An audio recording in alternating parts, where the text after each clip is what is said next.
Et bonjour tout le monde. Est-ce que le mot bug vous parle?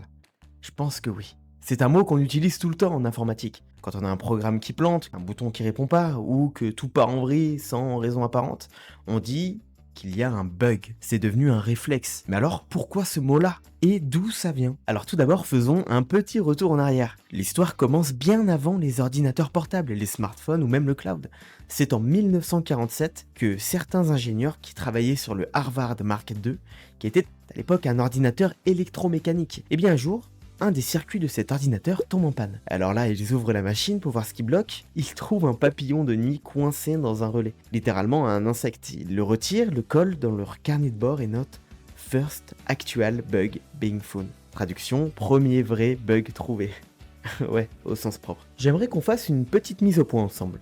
Alors non, c'est pas ce jour-là qu'on a inventé le mot bug, il existait déjà dans le monde de l'ingénierie.